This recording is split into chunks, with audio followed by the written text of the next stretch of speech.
Well done. Now, last year, Linda Paul won the Writing Award for her submission, The Gypsy Queen, and based on this success, has since received some exciting news, which she'd like to come and share with us on her journey following last year's Writing Award success. Linda, are you there? I saw you earlier, Linda. Yes. Yes, I am. Hi, Linda. Hi. Yes, thank you, Paul and Ken, for inviting me to tell a little of my story, my historical fiction, The Last Gypsy Queen. So like many of you, my journey was winding and long, and of course it was only at the beginning now. It began over 13 years ago when I was working full-time as a retail and e-commerce executive. And the job was fulfilling, but it was also hard and long hours, and many of them travel by that time. And I began working on this story after much time spent with my mother.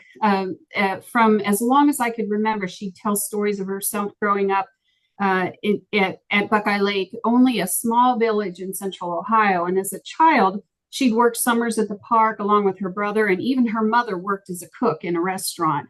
And the setting was so unusual, especially with 2 ballrooms for dancing and famous big bands routinely coming to play, that drew thousands of attendees throughout the summer. So I chose my main protagonist as a Romani gypsy. And as I began to deep research, it became apparent that I couldn't find but just a very few fictional stories of Romanis that were told in a positive light. And I'm sure many of you can think of many movies and fictional books and even songs that treat the group with a stereotypical bad form. So it seemed the perfect opening for me to tell a story through the eyes of a real person who lived through all of that. So fast forward through many airports and hotel rooms, jotting things down, and finally COVID hit in 2020. And by that time, my story was only about 25% complete. But my mother and I were always best friends. And sadly, after a bout with the disease, she passed away in October of that year. So in February, I tried to pick it back up. And to my shock, I found that I couldn't touch it. And I tried for a couple of months and realized I may never be able to. So with that, I did a complete about face and spent the next 9 months writing a completely different contemporary story. I queried it to 82 agents and only received 1 request for a full. And in the end, it lives in the drawer. But shortly after completing the contemporary, I decided I could pick The Last Gypsy Queen back up. And I completed it over the next 8 months, and I queried it to 71 agents and 9 presses who took direct submissions. And I had more success overall, achieving 5 full requests. And at the same time, I was thrilled to win 3 top prizes from Page Turner. The one for over a certain age, the one for historical fiction, and the one for fiction overall. It was truly a highlight in the story of this book. So I eventually chose to go with Black Rose Writing, and I know a couple of authors out there among you also published with Black Rose, and I've been very pleased so far. And I encourage you to reach out to some of your fellow winners here tonight. I've made friends with several along the way, and please reach out to me on Instagram. I'd love to cheer you on your journey. So my book comes out in less than 6 months on April 16th, and I'm deep into planning everything necessary to launch it. And in the meantime, I've completed another, and I'm just starting another. So just never stop.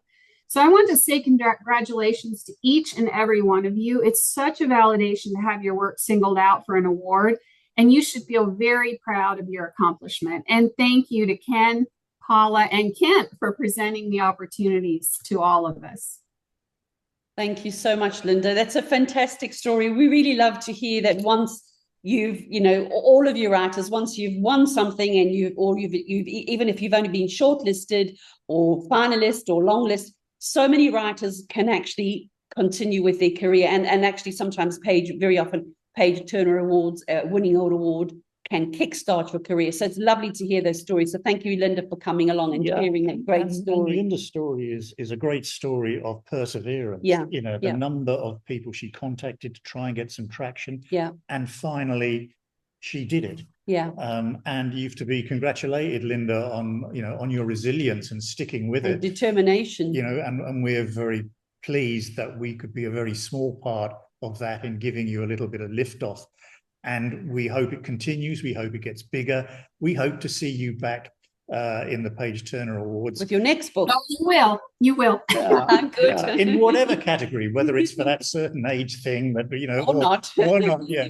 But obviously, age doesn't diminish you. So you're doing very well. Well done. By the way, that certain age thing was actually an idea from Paul Michael Glaser from, I think it was our first year or second year. Paul Michael Glaser came along and he was saying, you guys, you've got a Young Writer Award. What about golden writers? And we both looked at each other and said, hey, that's an idea. And we didn't have a golden writer then. Yeah. And then we came up with the idea. It's important because his point was he thought there was a lot of excellent talent in Hollywood that was over 60, and he didn't think it was getting a fair turn. Yeah. And since we've introduced the golden screenwriter and golden writer, golden author. Yeah.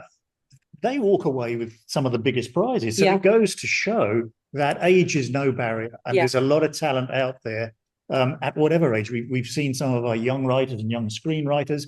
We've seen Linda. They're having great success. Yeah. So long may it continue. Yeah. Okay, now by way of a grand finale, we arrive at the overall 2025 Writing Award winner. We've invited Lalitha Ravindran, the founder of First Forays Literary Agency, to announce the Writing Award winner. Her literary agency has over 60 published authors, and Lalitha supports new voices and debut fiction and non-fiction writers. She's looking for stories of people and characters that warm her heart, make her laugh, and give us all hope as humans. Now, as it's 2 a.m. right now for Lalitha, she has sent us this recording.